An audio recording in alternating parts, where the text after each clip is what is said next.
one or two players.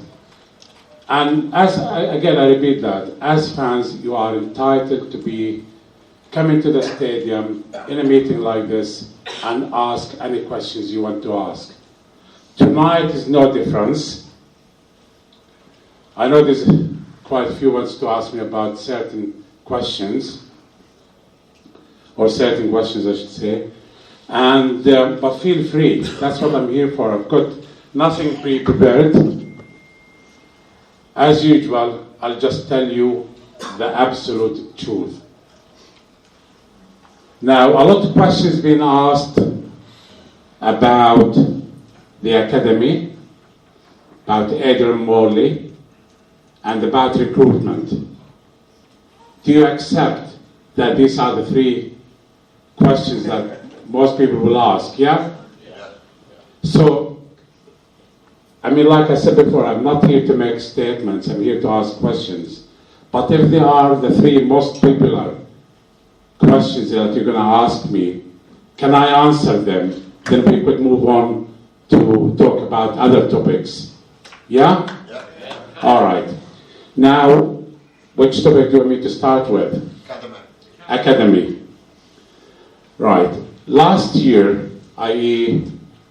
at the back end of probably October 2015, we received a notification from the RFL. And by the way, I'm not here to slag the RFL, because they are my best friends now. Right? Well, I need to pretend they are. Pigs flying in that car. But, sorry? Some pigs flying over there in that car. Oh, no, we are good friends now, and I'll come back to them in a minute or two. But in October last year, the RFL downgraded our academy, which resulted in a huge loss of funding from them. So we were the only Super League team without appropriate funding. So this year, I carried funding the academy myself, and we thought, right, we'll look at the report, we'll go through it, A, B, C, and D, make sure the changes are being made or get made, and we'll approach the RFL again. So we did that. Last month, we approached the RFL and we said, Mr. RFL, we appreciate the decision you took in 2015. We looked at your report. We made all the changes you've asked us to make, or the improvements you asked us to improve. So can you look at our case again? It was very disappointing for us to get a response in saying, no, sorry, we can't consider your case now. You're going to have to wait until 2021?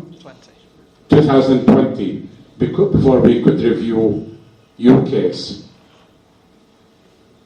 As you can appreciate, the club or myself can't continue to provide that funding and to be able to go to places like Catalan and London and other places when other teams that getting full funding for it, and we're using funding that could be used in other areas in order to fund the foundation. But having said this, let me make it absolutely clear that we're not abandoning youth. We still have under 16 team that will carry on as per normal. We actually have 2 teams now, or will have 2 teams of under 18s playing college. So we've increased it from 1 to 2 teams. The club is still considering playing in reserve grade instead of the under 19. And a decision will be made on that within a couple of weeks. And the club is exploring an idea with other Super League clubs in the region, and Lee Centurions have agreed with us to set up a Super Academy. Right? For that academy, we want to invite the likes of Rochdale, Oldham, Swinton, Manchester to join us. So it will be a proper academy with proper facilities, proper funding, and one that could give opportunities for graduates to go to a number of clubs, not just one. Now, for those guys who were with us this year in the under-19, once we decided not to have the under-19, by law, we had to inform them that we will not be keeping them, to give them the opportunity to look elsewhere.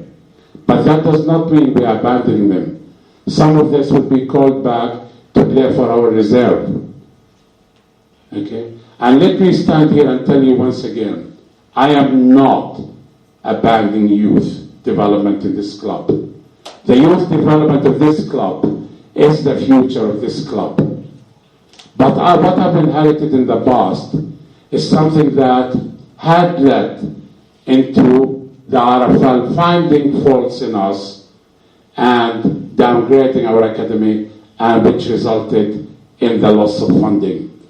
I'm still as committed to the youth development as making this club successful. Okay? Please, that's what I want to say for now. Please feel free to come back later on and ask me more questions about the academy. But I'd like to move into something else now. The Adrian Morley. Again, some people going on Twitter, sending, tweets that we have sacked Adrian Morley by text. That's bullshit. Right? We haven't sacked Adrian Morley. We are talking to Adrian Morley about a different role that he could play for the club. His contract may have ended, but again, you have to appreciate this is between us and Adrian, and I don't want to be talking about what we've offered them and we haven't. The only thing that I'm wanting to say to this evening is we have not sacked Adrian Morley, and definitely not by text. The third one, which is a very popular question, recruitment. Bloody Ian Watson doesn't tell me who's he recruiting until the player is ready to sign. I had hoped tonight I could have we could have announced one player. It hasn't come yet, has it? The contract, no. No, okay. Bloody hell. Even if it walked from Wigan, it would be here by now. Who on earth do you mean? Sorry? Who on earth do you mean? I don't know, mate. You should.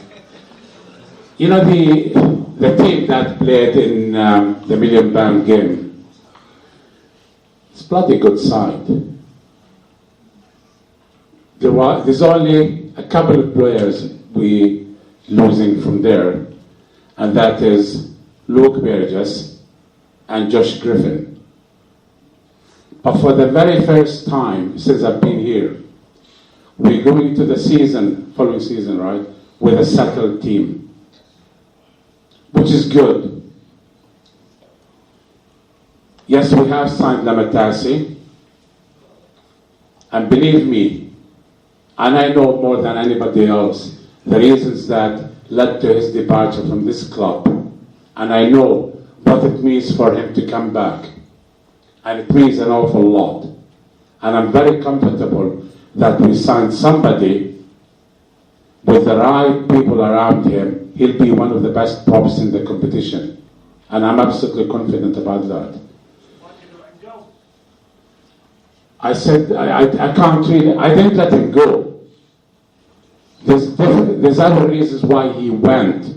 His contract finished with us, and he didn't sign a new contract with us. And you can't keep somebody without a contract here. So we didn't let him go. The kid from York, the hooker, is a good recruitment for us as well. So we're getting for once, we're getting the right people to come into this club. There's plenty of players available out there, but we're very careful this year in making sure whoever we bring in fits in with the group we have, and they're here because they really want to play for the club. So this is, I have no doubt that we will sign another prop, right? Because I think, in fairness to the team, shit, am I giving too much? Oh.